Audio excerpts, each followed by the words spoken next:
Imagine checking into like a luxury hotel on the Palm Jumeirah in Dubai. You know, you're looking out the window expecting to see this beautiful sunset over the Persian Gulf.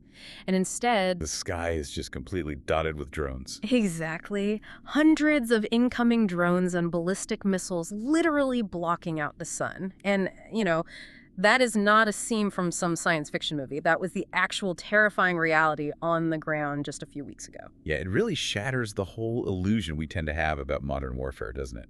Yeah. We like to think of military operations as like a controlled demolition. You calculate the angles, you press a button, and the target collapses neatly while, the rest of the city just goes about its day. Right, but the reality of modern geopolitics is that you set off a charge in one neighborhood, and somehow this shockwave travels across the continent and shatters the windows of 5 entirely different countries. It's messy. It's incredibly messy.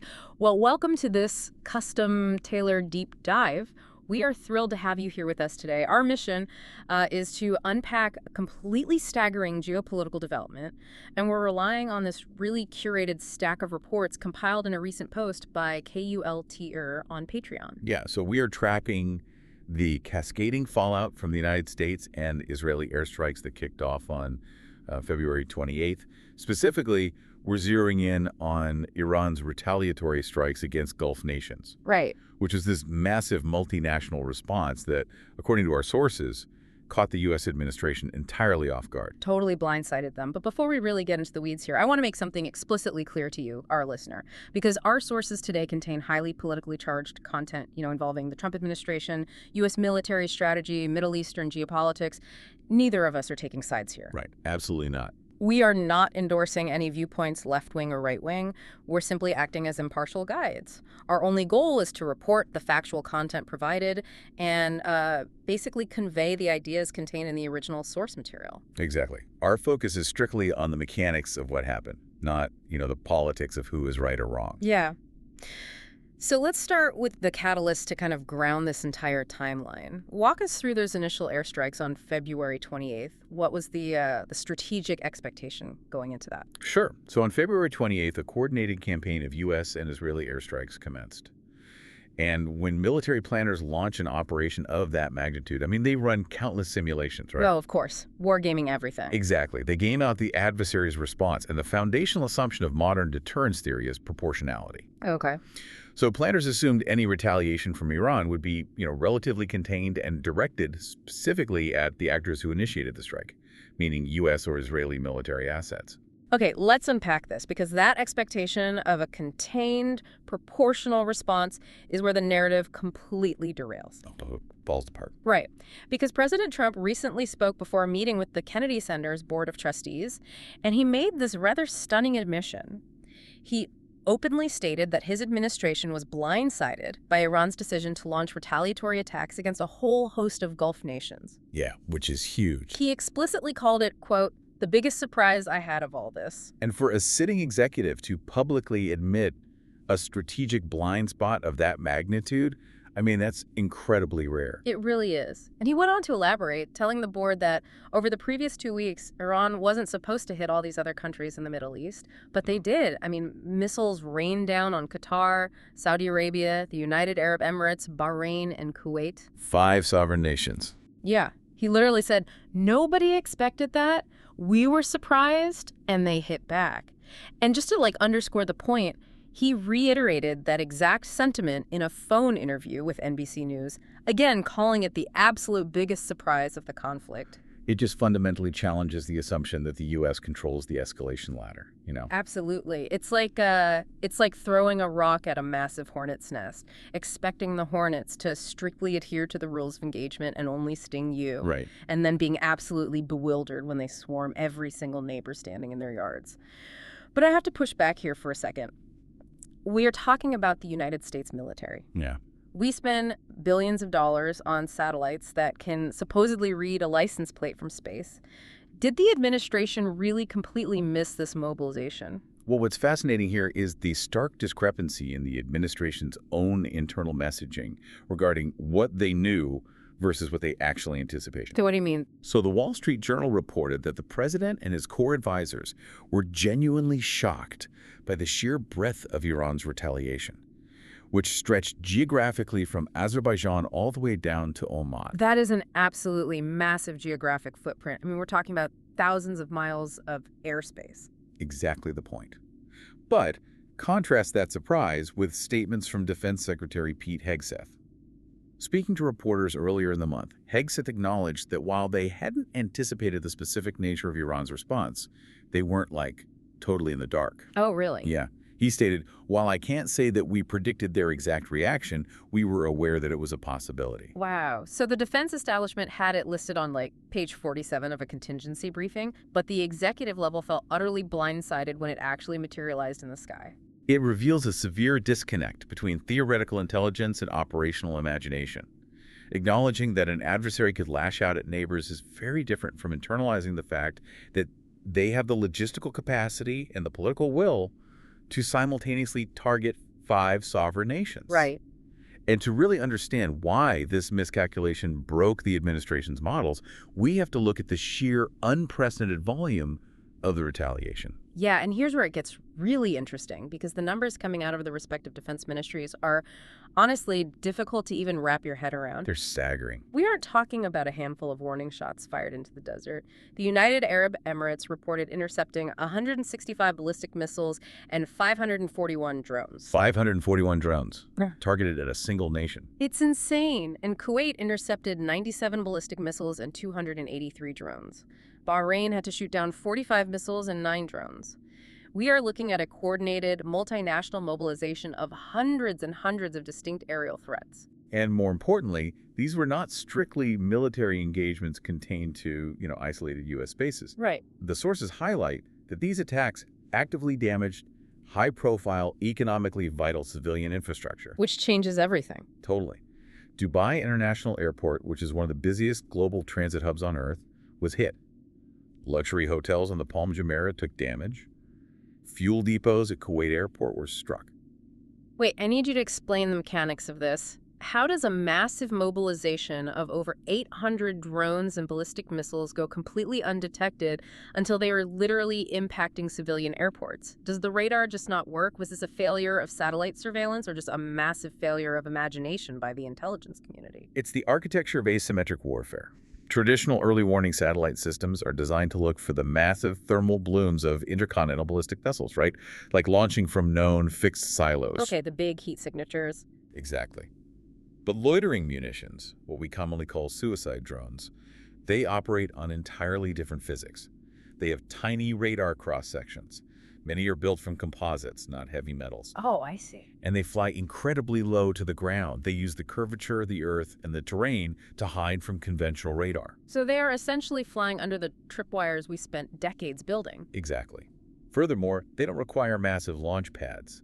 You can launch a swarm of drones from the back of a flatbed truck moving down a civilian highway. Wow. So from a satellite's perspective, that launch vehicle looks indistinguishable from a commercial delivery truck until the exact moment the drones are in the air. That's terrifying. The U.S. intelligence community was looking for a traditional military buildup, and instead, they were hit by a decentralized, low-altitude swarm. Which means the targeted countries were left staring at the sky with almost no lead time. Almost none. And that logistical nightmare bleeds directly into a massive diplomatic crisis. Because these Gulf nations aren't just sweeping up glass and repairing hotel facades, they are demanding answers from Washington. Oh, yeah. The diplomatic shockwave of this intelligence failure is arguably far more destructive than the kinetic damage. The Wall Street Journal is reporting that Gulf allies are, quote, privately furious with the U.S. They are directly blaming the Trump administration for triggering a regional war that ultimately put them directly in the crosshairs. Understandably so. And PBS noted something that is truly alarming from a defense perspective.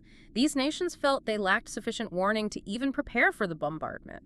One official actually revealed that their inventory of interceptors is dwindling rapidly. Yeah, that phrase, dwindling rapidly, that is the ultimate nightmare scenario for any defense minister. I want to break down the economics of why that is such a disaster, because it's not just a matter of running to the store to buy more defense missiles, right? Not at all. This is a brutal math problem. You have Gulf nations forced to use highly sophisticated multi-million-dollar Patriot missiles to shoot down incoming drones that might cost, what, $20,000 to manufacture? Something like that, yeah. You are going to run out of money and missiles long before the adversary runs out of cheap drones. It is the ultimate war of attrition. You can't mass-produce advanced interceptors overnight. They take months, sometimes years, to manufacture. Right. So when a Gulf nation says their interceptors are dwindling, they are signaling a hard, unfixable ceiling on their ability to protect their own citizens and their own economies. If we bring this down to, like, a neighborhood level, it's like having a roommate who decides to start a violent feud with a rival down the street. The roommate throws a punch and then just leaves for the weekend. Yeah. Suddenly, the rival and all his friends start chucking hundreds of cheap bricks through your living room windows. And your only defense is to throw extremely expensive, custom-made Fabergé eggs at the bricks to stop them. That is a brutally accurate analogy.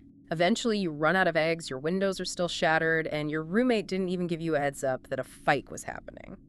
And if we connect this to the bigger picture, the administration's response to this very legitimate regional anger is incredibly revealing. How so? Well, President Trump appeared to downplay the intelligence failure on Monday.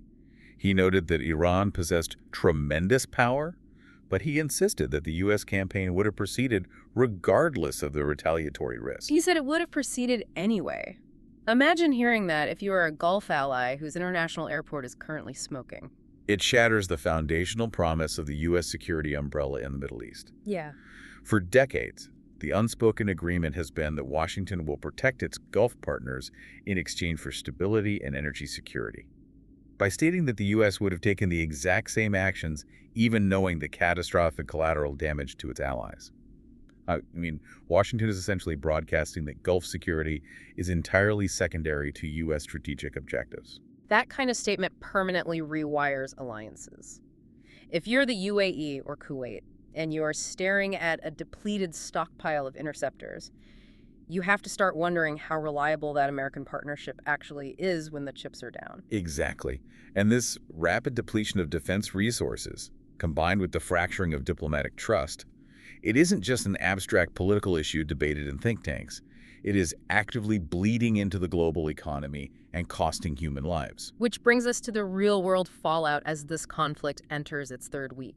The ripple effects are vast and they're immediate. Because of the regional instability and the threat of drone swarms, oil shipments through the Strait of Hormuz have been severely disrupted, which is driving global oil prices above $100 a barrel. And we really need to contextualize the Strait of Hormuz. It is not just another body of water. No, not at all. It is a 21-mile-wide geographical bottleneck between the Persian Gulf and the Gulf of Oman.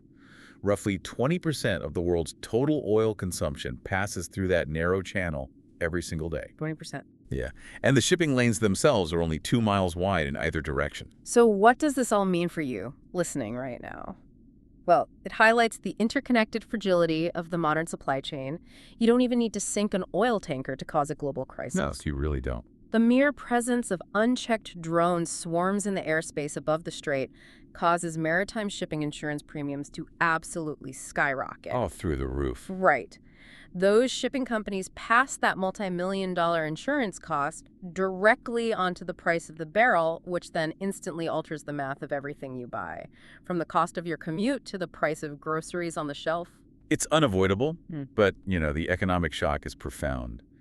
But it pales in comparison to the human toll. Yeah, that's the real tragedy here. CBS News reports that 13 U.S. service members have been killed in the conflict so far. And on the other side of the ledger, Iran claims that nearly 1,500 people have died in the ongoing U.S. and Israeli airstrikes. Behind every single one of those numbers is a shattered family, a community in mourning, and a permanent scar left by a strategic miscalculation. Exactly. And as the death toll climbs, the off-ramps for this conflict seem to be completely disappearing. Which is terrifying. And this raises an important question about the mechanics of de-escalation, because Reuters is reporting on a severe diplomatic stalemate right now. What's the status there? Well, President Trump claims that Iran is attempting to negotiate, but he publicly stated that their terms are still not good enough. Meanwhile, Tehran's position is completely unyielding. They have utterly rejected any ceasefire efforts or negotiations until the U.S. and Israel completely halt their airstrikes. Yeah, and when one side demands total capitulation before stopping the bombing, and the other side refuses to even sit at the table while bombs are falling, you lock yourselves into a devastating feedback loop of mutual destruction. It's a total gridlock. The original strikes were meant to establish deterrence. Iran's massive retaliation against the Gulf was meant to establish deterrence. But deterrence only works if the other side blinks. Right now, nobody is blinking, and we are just witnessing the raw friction of war. It's incredibly heavy to process. I mean, we started this deep dive looking at a very specific catalyst, that the U.S. and Israeli airstrikes on February 28th. Right. And from there, we traced the trajectory of an entirely unprecedented response. A retaliatory barrage of literally hundreds of ballistic missiles and cheap, decentralized drones that blanketed the airspace of 5 different Gulf nations. An asymmetric response that bypassed billions in conventional satellite intelligence and targeting crucial civilian infrastructure from airports to luxury hotels. And we broke down how that sheer, undetected scale resulted in an open admission from the U.S. president himself that it was the biggest surprise of the conflict. It exposed a massive gap between what the military planners modeled on a whiteboard and what the executive level was prepared to face in reality. Yeah, and we also explored the severe diplomatic and economic fallout, the private fury of Gulf allies who feel abandoned, watching their multi-million-dollar interceptor stockpiles rapidly dwindle while attempting to shoot down $20,000 drones. All while Washington publicly shrugs off the collateral damage. Exactly. And finally, we looked at how this regional chaos instantly reverberates globally. The vulnerability of the Strait of Hormuz choking the supply chain, pushing oil past $100 a barrel, and worst of all, the tragic loss of human life, 13 Americans and a reported 1,500 Iranians caught in a diplomatic staring contest with no ceasefire in sight. It really paints a stark picture of a global architecture that is far more fragile and unpredictable than policymakers want to admit. Which brings us right back to the idea we started with, the danger of treating global conflict like a perfectly controlled demolition. We assume that because we have the most expensive satellites, the best sensors, and the most advanced predictive models, we can perfectly control the blast radius. But you can't. No. The shockwaves always travel further than the blueprints suggest. They do. And there is a broader implication here that demands deep reflection. And it's something I want to leave you, the listener, to mull over long after this deep dive ends. Let's hear it. We just witnessed an asymmetric drone swarm bypass billions of dollars of conventional intelligence infrastructure. If a retaliatory strike of this staggering magnitude involving hundreds of projectiles crossing multiple sovereign borders could completely surprise the world's most advanced military networks, what other massive blind spots currently exist in our modern geopolitical strategies that we simply aren't seeing until it is far too late? A truly chilling thought to end on. The models failed, the blast radius is expanding, and the dust is nowhere near settling. Thank you for joining us on this deep dive. We'll be back soon to unpack whatever comes next.